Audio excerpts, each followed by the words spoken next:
Sir खाली बस. अरे दादा भाई INS. नमस्कार. अरे हे राज्याच्या मुख्यमंत्री पदावर हो सर. हो काका. माननीय देवेंद्र फडणवीस यांनी शपथ घेतल्यानंतर परंपरेनुसार ते आज आपल्या समोर संवादासाठी उपस्थित. अरे काका त्यांचा संवाद ऐकण्यासाठी आपण सर्वजण आलात, त्याबद्दल मी मंत्रालय आणि विधिमंडळ वार्ताहर संघाच्या वतीने आपल्याला मनापासून धन्यवाद देतो. अरे यार राज्याचे 21वे मुख्यमंत्री म्हणून माननीय फडणवीस साहेबांनी शपथ घेण्यापूर्वी मी त्यांना आणखी एक आठवण करून देतो. 2014 मध्ये ते जेव्हा मुख्यमंत्री झाले तेव्हा आमची ही जवळपास बॉडी तुमच्या सन्मानासाठी त्यावेळेला कार्यकारिणीवर होती. हा योगायोग आहे की आपण पुन्हाही आम्हाला संधी दिलीत. मी राज्याच्या सगळ्या पत्रकारांच्या वतीने आपली शिखर संस्था म्हणून माननीय देवेंद्र फडणवीस साहेबांचं मी मनापासून स्वागत करतो आणि मी आपले अध्यक्ष माननीय प्रमोदजी डोईफोडे यांना विनंती करतो की आपण मनोगत व्यक्त करावं.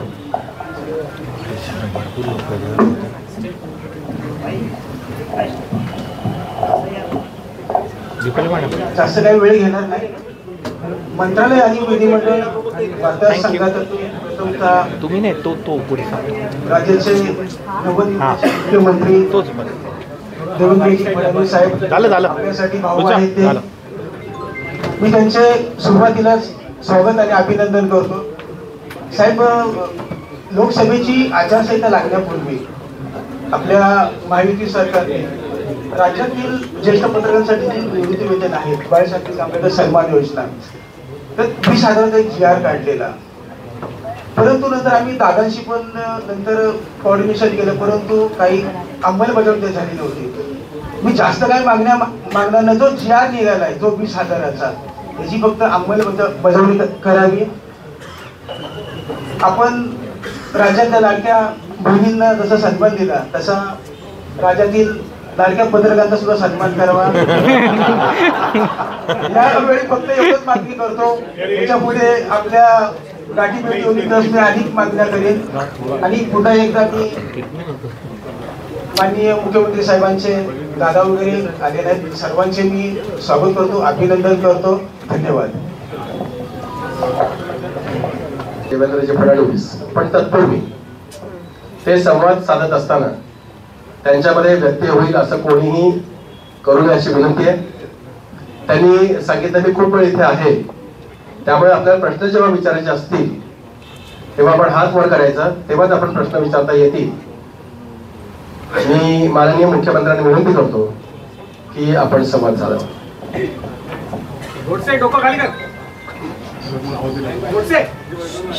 सर्वप्रथम मी मंत्रालय आणि विधिमंडळ वार्ताहर संघाचे अतिशय मनापासून आभार मानतो की आपण आजच शपथविधीनंतर या ठिकाणी मला निमंत्रित केलं आणि आपण सर्वांनी माझं स्वागत आणि सत्कार केला, त्याबद्दल मनापासून आपले आभार आहेत. आणि मग अशी प्रवीणजी आणि प्रमोदजी असं म्हणाले की जेव्हा जेव्हा त्यांची बॉडी असते तेव्हा तेव्हा मी मुख्यमंत्री होतो. 29ला तुमची बॉडी आली.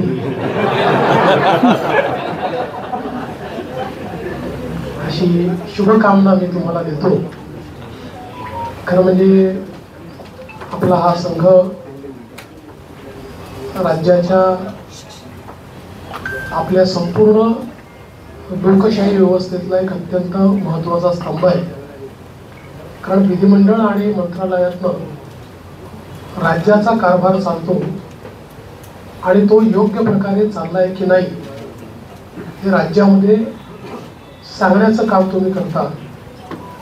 आणि जिथे काही चुका असतील ते नजरेस आणून देतात, त्याच्यामुळे त्या चुका देखील सुधारता येतात. एखादी गोष्ट जी अतिशय जनोपयोगाची असेल ती जनतेपर्यंत पोहोचवण्याचा प्रयत्न देखील आपण करता. अर्थात कधी कधी एखादी गोष्ट आम्हालाही माहिती नसते आणि ती जनतेपर्यंत चालली जाते, मग लक्षात येतं की असं काहीतरी घडलेलं आहे आणि मग त्याचं फायर फायटिंग आम्हाला करावं लागतं. पण मला असं वाटतं की आपलं ते काम आहे आणि निश्चितपणे अतिशय चांगल्या प्रकारे आपण सर्व लोक ते करतात. गेली 2.5 वर्ष मुख्यमंत्री एकनाथराव शिंदेजींच्या नेतृत्वात आम्ही सरकार चालवलं आणि अतिशय गतिशील अशा प्रकारचे सरकार होतं. आज शपथविधीच्या निमित्ताने ज्यावेळेस आमची ॲडव्हर्टिजमेंट चालली होती तर त्यात मला कोणीतरी विचारलं की महाराष्ट्र आता थांबणार नाही असं तुम्ही का म्हणताय. तर मी त्यांना समजावून सांगितलं 2.5 वर्षामध्ये महाराष्ट्राने विकासाची गती घेतली आहे. आता या गतीला आम्ही तसंच पुढे नेऊ. आता महाराष्ट्र थांबणार नाही, त्या गतीनं प्रगतीकडे महाराष्ट्र जाईल आणि पायाभूत क्षेत्र असो, सामाजिक क्षेत्र असो, उद्योगाचं क्षेत्र असो, प्रत्येक क्षेत्रामध्ये महाराष्ट्र अग्रणी राहील असा विश्वास या निमित्ताने मी व्यक्त करतोय. खरं म्हणजे जरी आमचे रोल बदलले असले, मी 14ला मुख्यमंत्री होतो, शिंदे साहेब आमच्या सोबत होते, 19ला 72 तासांकरता का होईना पण मी आणि अजितदादा मुख्यमंत्री आणि उपमुख्यमंत्री होतो. मग मागच्या काळामध्ये शिंदे साहेब मुख्यमंत्री होते, मी उपमुख्यमंत्री होतो आणि अजितदादाही उपमुख्यमंत्री होते. आता पुन्हा मी मुख्यमंत्री आहे आणि शिंदे साहेब उपमुख्यमंत्री आहेत, अजितदादाही उपमुख्यमंत्री आहेत. रोल जरी आमचे बदलले असले तरी देखील दिशा तीच राहणार आहे, गती तीच राहणार आहे, समन्वय देखील तोच राहणार आहे. त्यामुळे मला असं वाटतं की कुठेही याच्यामध्ये वेगळेपण हे आपल्याला पाहायला मिळणार नाही. मात्र आत्ताच आमची जी पहिली मंत्रिमंडळाची बैठक झाली त्या बैठकीमध्ये आम्ही तिघांनीही सगळे जे आमचे अधिकारी आहेत त्या अधिकाऱ्यांना सांगितलं की मागच्या काळामध्ये पहिल्यांदा शिंदेजी आणि आम्ही आलो तर 50 ओव्हरची मॅच होती.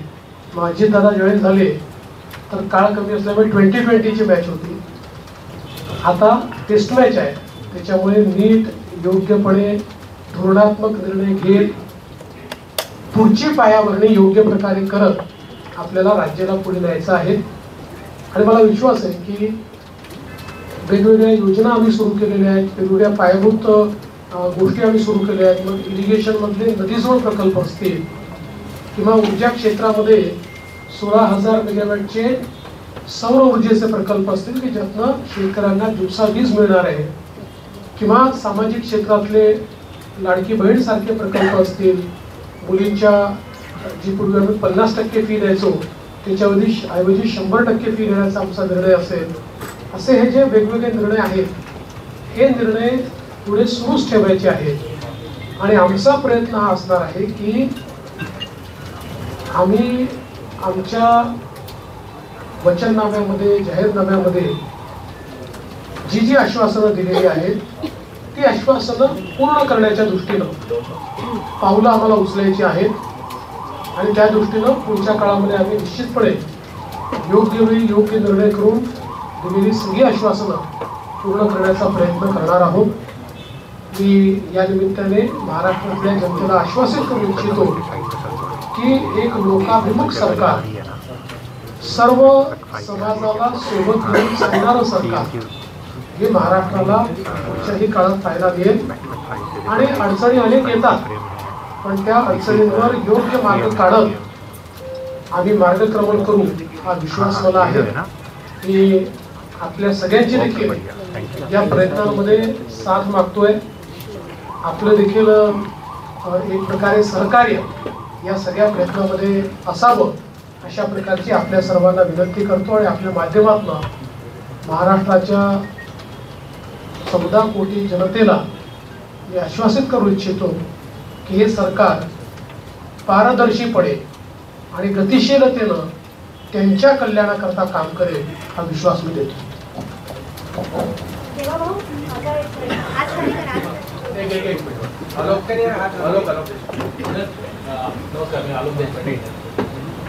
गेली 5 वर्षात आपल्या राज्यात इतकं काय काय बघितलं, द्वेष, आरोप सगळे काय काय खूप लेवलला सगळं केलं.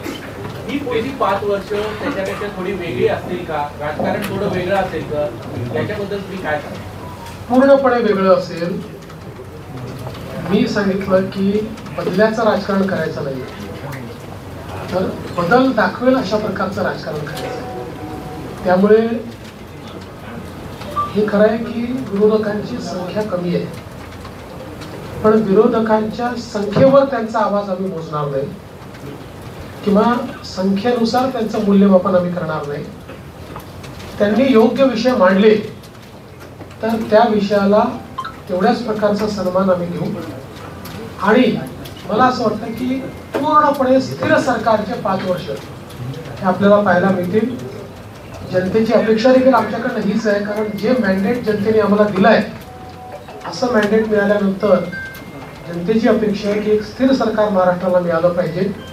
कुठल्याही प्रकारचे 2019 पासून तर 22.5 पर्यंत जे वेगवेगळे बदल दिसले अशा प्रकारचे कुठलेही धक्के आता यापुढे लागू नयेत ही जी अपेक्षा आहे ती आम्ही पूर्ण करू. दीपक बातूचे लाडकी बहीण योजना याचा विजयात मोठा वाटा आहे. 2100 रुपये जाण्याची घोषणा केली होती. 2 निर्णय साधारणतः कधीपर्यंत होणार? आणि दुसरं आता एक अशी चर्चा सुरू आहे की 3000 जेव्हा दिले तेव्हा स्थिती कोणती झाली होती, आता 2100 देताना स्थिती निवडणार अशी चर्चा आहे. त्यात वस्तुस्थिती काय? असं आहे की पहिल्यांदा तर ही योजना आम्ही सुरूच ठेवणार आहोत आणि 2100 देखील आम्ही देणार आहोत. आता बजेटच्या वेळी त्याचा आम्ही विचार करू आणि शेवटी आपले सगळे आर्थिक सोर्सेस जे आहेत ते सोर्सेस योग्य प्रकारे चॅनलाइज झाल्यानंतरच आपल्याला ते करता येतं. त्याच्यामुळे ते करण्याचा निर्णय पक्का आहे. जी आश्वासनं दिली ती आश्वासनं पूर्ण करू. त्याकरता ज्या व्यवस्था करायच्या त्या व्यवस्था आम्ही आधी करू. स्क्रुटिनीचा जिथपर्यंत सवाल आहे तिथपर्यंत एवढंच आहे की निकषाच्या बाहेर जर कोणी घेतलं असेल, निकषातला जो असेल त्याला कोणालाही त्यातलं कमी करायचं नाही आहे. पण काही तक्रारी आल्या आहेत की निकषाच्या बाहेर मिळालेला आहे. जसं आपल्याला कल्पना असेल की शेतकरी सन्मान योजना जेव्हा मोदीजींनी सुरू केली त्यावेळी पहिल्यांदा जे काही बेनिफिशियरीज होते लक्षात आलं की मोठ्या शेतकऱ्यांना देखील ते मिळालेलं आहे. नंतर त्यातल्या अनेक शेतकऱ्यांनी स्वतःच त्या ठिकाणी सांगितलं की आम्ही या निकषात बसत नाही. मला असं वाटतं त्यानंतर ती स्थिर झाली. अशाच प्रकारे जर ॲपरंटली या योजनेमध्ये काही ज्यांना आपण निकष ठरवलेले आहेत ते निकषाच्या बाहेरच्या आमच्या वेळी मिळाल्या तर त्याचा पुनर्विचार होईल, पण सरसकट काही पुनर्विचार वगैरे करण्याचा विषय नाही. मंत्रिमंडळाचा पुढचा विस्तार कधी होईल आणि विधानसभा अध्यक्षांची निवड मुंबईच्याच अधिवेशनात काय? विधानसभा अध्यक्षाची निवड ही मुंबईच्या अधिवेशनातून आम्ही करू. कारण नियमच असा आहे की शपथ झाल्यानंतर अध्यक्षाची निवड करावी लागते. अध्यक्षांच्या निवडीनंतर राज्यपालांचं अभिभाषण करावं लागतं. त्यामुळे ती सगळी प्रोसेस आत्ताच आम्ही मंत्रिमंडळाने शिफारस करून राज्यपालांना पाठवलेली आहे की 7, 8 आणि 9 या 3 दिवसात ही शपथ घ्यावी. 9 तारखेला स्पीकरचं निवडणूक करावी आणि 9ला आपण अभिभाषण करावं नियमानुसार. अशा प्रकारची शिफारस आता मंत्रिमंडळाने माननीय राज्यपालांना पाठवली.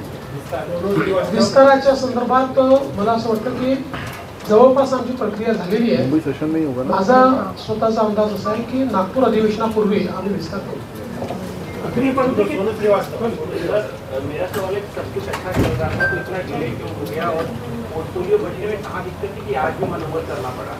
देखिए ऐसा कोई डिले है ऐसा मैं नहीं मानता. इससे पहले भी 2004 में करीब 12-13 दिन का डिले हुआ था. 2009 में भी करीब 9 दिन का डिले था. तो कई बार हम लोगों को ये समझने का पड़ेगा कि कोएलिशन की गवर्नमेंट होती है तो उसमें बहुत निर्णय करना पड़ता है. एक पार्टी की सरकार होती है तो निर्णय की पार्टी को करना है. कोएलिशन की गवर्नमेंट में बहुत बड़े पैमाने पर कंसल्टेशन करना पड़ता है. वो कंसल्टेशन हमने किया है. करीब हमारे नंबर्स भी हमने फ्रीज किए हैं. वो कितने अभी हम नहीं बताएंगे, वो पार्टियां बताएंगी, इसलिए मुझे पूछूंगा. और पोर्टफोलियो को भी अभी हम लोगों ने करीब करीब फाइनलाइज किया है, कुछ थोड़ा बचा है उसमें, वो भी कर लेंगे। तो मुझे लगता है कि अब हमारे सामने जो प्रश्न थे वो प्रश्न धीरे धीरे समाप्त हो रहे। सीएम साहेब, मागील सरकारमध्ये तिन्ही पक्ष होते, तिन्ही पक्षामध्ये जे विभाग होते ते विभाग राहणार की त्याच्यामध्ये काही बदल होणार? थोडे बहुत बदल होऊ शकतात, फार बदल होतील असं नाही आहे, थोडे बहुत बदल होतील। मेरा सवाल आपसे है, तुमच्या 2014 आणि 19च्या वेळी आपलं जे पेंडिंग आहे ते आपल्या फ्लॅगशिप प्रोग्रामसाठी चाललं जातं। यावेळी तुमच्या डोक्यात की अशी कल्पना आहे की मागच्या वेळी तुम्ही कायद्याची आज मला आत्मविश्वास आहे की तुमच्या डोक्यात कल्पना काही असते त्याची जर आज तुम्हाला घोषणा करायची असेल काही गोष्टी आहेत डोक्यात, पण अजून माझ्या दोन्ही मित्रांची कन्सल्टेशन बाकी आहे। पण आत्ता माझा फोकस जो आहे ना तो या ज्या काही महत्त्वाच्या योजना आहेत, जसं नदी जोड प्रकल्प, याचं काम सुरू झालं पाहिजे याच्यावर माझा भर असणार आहे। सौर ऊर्जेचे प्रकल्प आपण घेतले आहेत, ज्याच्यामध्ये आता रोजची डिलिव्हरी सुरू झाली, आता 60 मेगावॅट तयार झाले, 100 मेगावॅट अजून तयार होत आहेत। कुठल्याही परिस्थितीमध्ये 2026 पर्यंत 16,000 मेगावॅटचे प्रकल्प पूर्ण करायचे आहेत। त्यामुळे ही जी कामं ऑलरेडी हातात घेतली की जी शाश्वत विकासाची कामं आहेत, ज्यातनं शेतकऱ्याचं कल्याण होणार आहे, राज्याचं कल्याण होणार आहे, हे आणि यातला प्रत्येक प्रकल्प असा आहे की ज्याचा नीट फॉलोअप करावा लागतो। नुसते आपण टेंडर घेऊन टाकल्याने होत नाही, अडथळे येतात, ते अडथळे दूर करावे लागतात। त्यामुळे मागच्या काळातली जी आमची एक वॉर रूमची पद्धत होती, माननीय शिंदे साहेबांनी देखील ती सुरू ठेवली होती, पण ती अधिक इफेक्टिव्ह कशी करता येईल असा माझा प्रयत्न असणार आहे की ज्यातनं किमान जे फ्लॅगशिप कार्यक्रम आहे त्यांच्याकरता आपल्याला ही वॉर रूमची अधिक त्याचा उपयोग कसा करता येईल। जलयुक्त शिवार सारखी योजना जी पुन्हा आम्ही गेल्या 2.5 वर्षामध्ये त्याला बळकटीकरण केलेलं आहे, या योजनेला अधिक वेगाने आपल्याला कसं करता येईल याचा प्रयत्न माझा असणार आहे। त्यामुळे एकूणच ज्याला आपण मूलभूत अशा प्रकारचे जे निर्णय असतात त्या निर्णयावर अधिक भर द्यायचा माझा प्रयत्न असेल।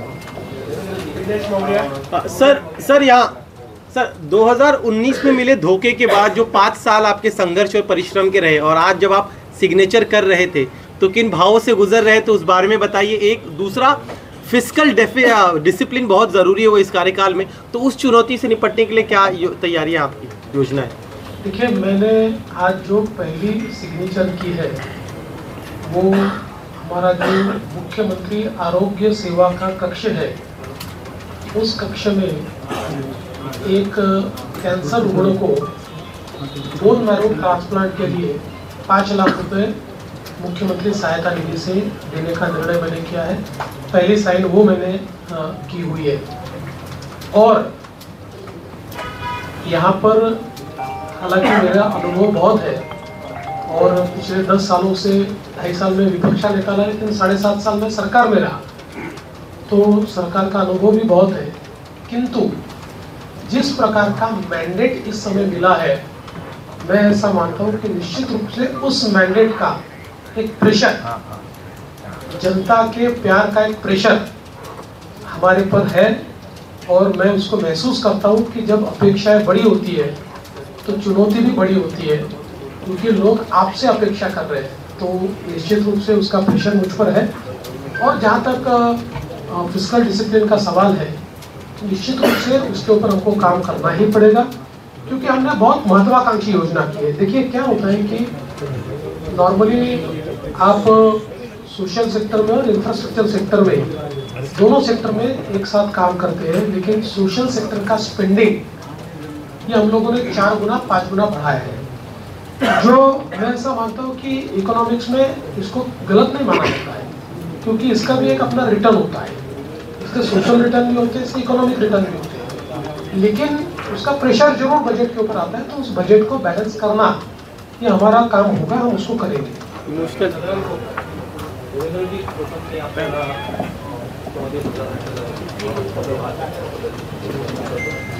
2014 पूर्वीचं जे जो महाराष्ट्र आपण पाहिला होता, 2014 नंतरचा 2024 10 वर्षाचा काळ मोठा काळ गेलेला आहे।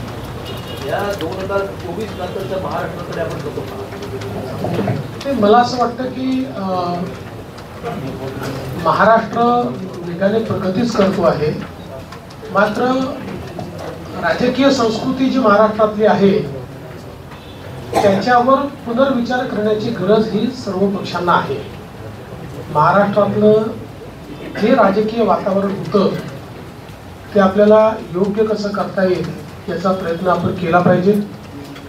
मी शपथविधीच्या निमित्ताने माननीय पवार साहेब असतील, माननीय उद्धवजी ठाकरे असतील, माननीय सुशीलकुमार शिंदेजी असतील, माननीय पृथ्वीराज चव्हाण साहेब असतील किंवा सन्माननीय राज ठाकरे साहेब असतील, अशा सगळ्या प्रमुख लोकांना त्या ठिकाणी स्वतः फोन करून त्यांना निमंत्रण दिलं.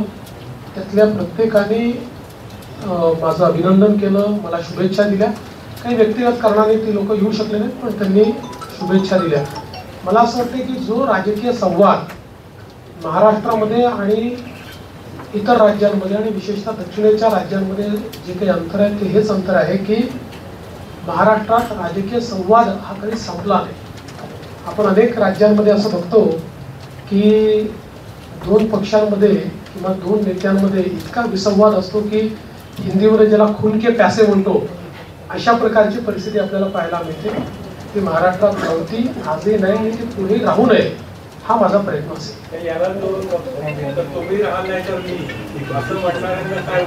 नाही, मी त्याच वेळेस सांगितलं होतं की राजकारणात सगळेच राहतात, तेही राहतील, मी राहीन, आम्ही सगळेच राहणार.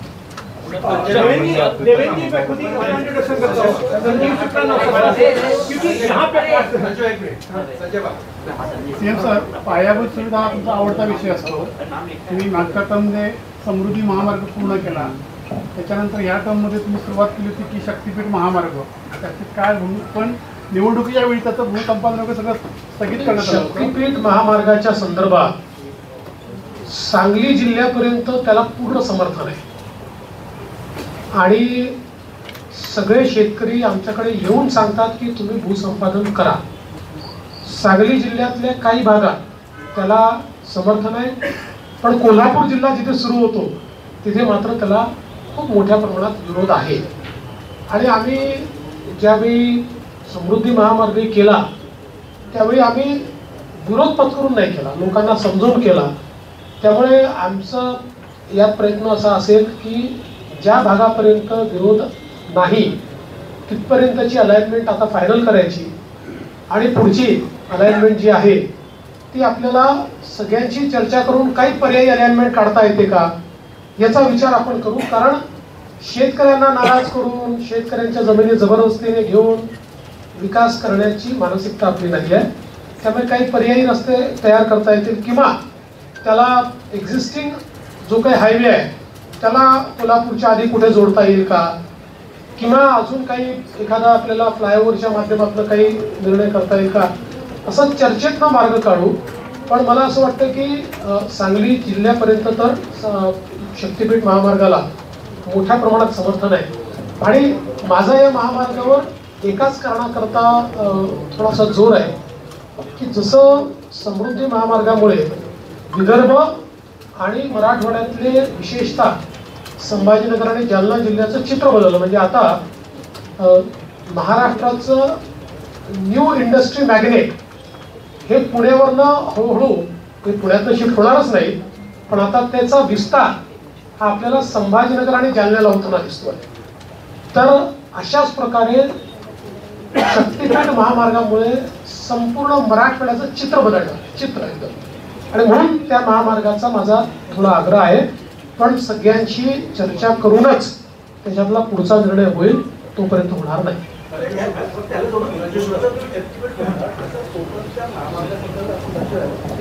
नाही, ते असं आहे की तुमची विनंती ही योग्यच आहे आणि मुंबई गोवा महामार्ग याचा विषय काढला की आम्हाला जरा अडचण होते. म्हणजे गडकरी साहेबांनी तर देशाच्या संसदेत सांगितलं की मी देशाच्या कानाकोपऱ्यात जिथे होऊ शकत नाही तिथे महामार्ग केले, पण या एका महामार्गाने मला फार त्रास दिला. पण मला असं वाटतं आता ते अंतिम टप्प्यात होणार. पहले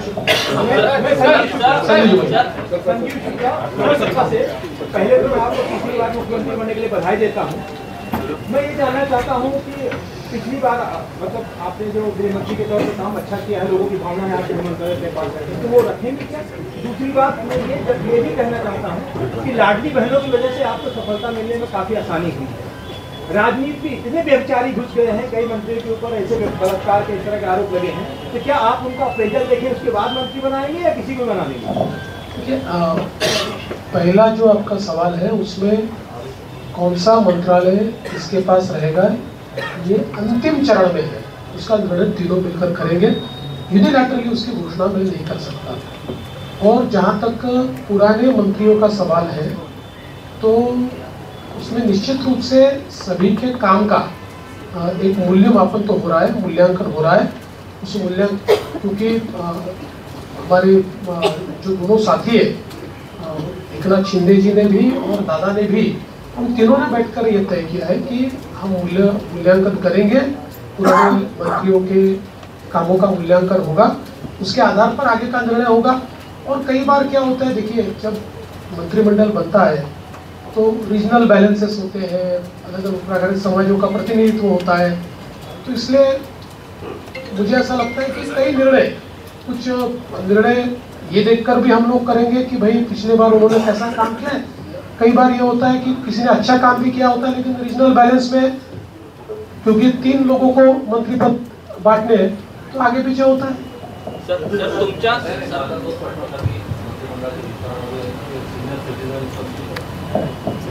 कोणी सिनियर सिटीजन नाही आहे। तुम्ही हे लक्षात ठेवा, राजकारणामध्ये जोपर्यंत जनता ठरवत नाही तोपर्यंत कोणी म्हातारे होत नाही, कोणी रिटायर होत नाही। मेरा सवाल ये है कि नए इंडस्ट्री लाने के लिए क्या प्रयास होगा? पिछले 2.5 साल में आपने देखा होगा कि विपक्ष हमेशा यही चिल्लाता रहा है कि सारे उद्योग गुजर जा रहे हैं। देखिए, विपक्ष को तो बार बार जवाब दिया है, आंकड़ों से दिया है। आज आपको एक और नया आंकड़ा बताता हूँ।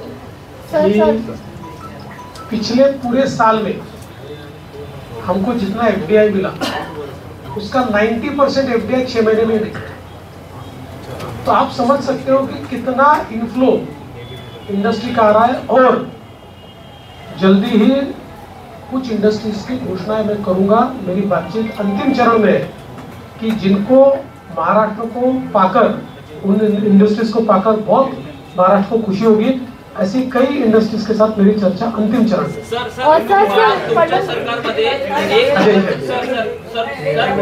एक मिनट सर।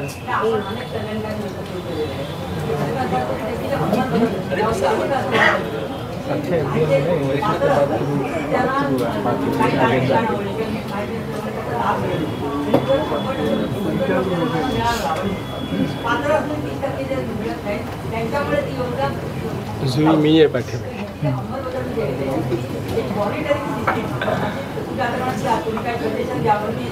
नाही, चांगलं आहे। आपण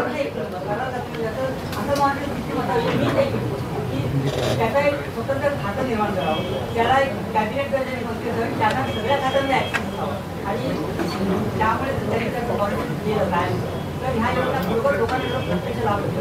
आणि माझं एक सजेशन आहे की शिंदे साहेबांनी ह्या सगळ्या याच्यात जो केलेलं आहे, शिंदे साहेबांकडे काम सोपवलं तर ते आणि त्यांना सगळं अधिकार चालू करायचं। आपली या खात्याला शिवशाही खातं असं नाव द्यावं अशी माझी आपली सूचना चांगली आहे। मला असं वाटतं की याच्यामध्ये फायनान्शियल मॉनिटरिंग हे सीएजीच्या थ्रू होतं। सोशल ऑडिट करता आपल्याकडे कुठली असणार, या योजनांचं केवळ आपण फायनान्शियल ऑडिट करतो सीएजीच्या माध्यमातून। निश्चितपणे फ्लॅगशिप ज्या योजना आहेत याच्या सोशल ऑडिटची देखील काही व्यवस्था आम्ही उभी करू। सर ये एक सवाल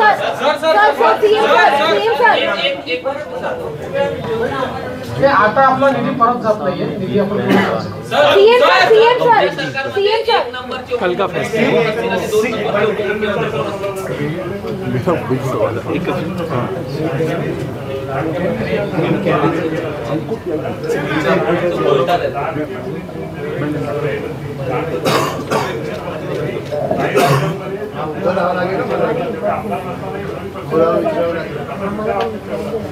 बघा, हा निर्णय अध्यक्षांना करायचा.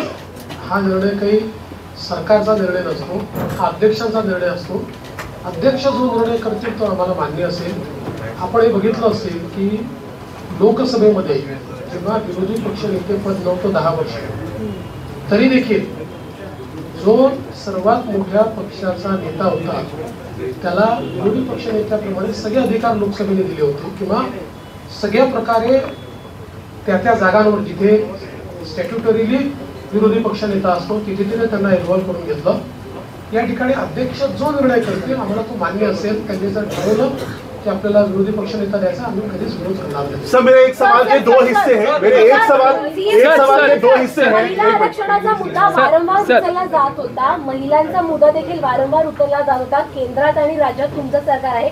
शक्ती कायदा आता कधीपर्यंत येईल आणि महिलांच्या सुरक्षतेसाठी नेमकी ते काय पावलं उचलली जातील? बघा, शक्ती कायद्याच्या संदर्भात प्रॉब्लेम असा झाला की शक्ती कायदा आपला गेल्यानंतर दरम्यानच्या काळामध्ये वेगवेगळ्या डिपार्टमेंटला तो केला, कारण आपला कायदा हा केंद्राच्या अनेक कायद्यांवर अधिक्षेप करणारा होता आणि त्यासोबत काही तरतुदी आपल्या ज्या होत्या त्या संदर्भात काही विसंगत निर्णय, म्हणजे त्यापेक्षा वेगळे निर्णय, विसंगत म्हणजे वेगळे निर्णय हे सुप्रीम कोर्टाने दिले होते. म्हणून तो कायदा त्या ठिकाणी चर्चेमध्ये होता.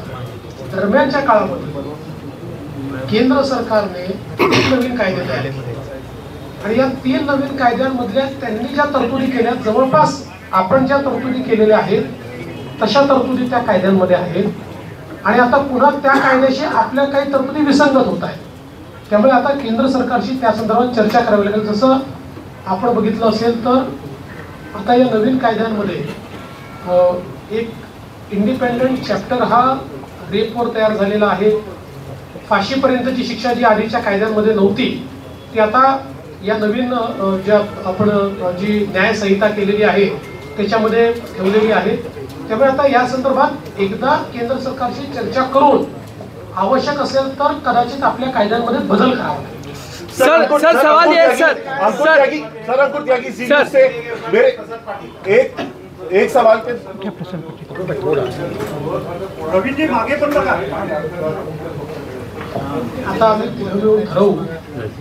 आम्ही आता तिघं मिळून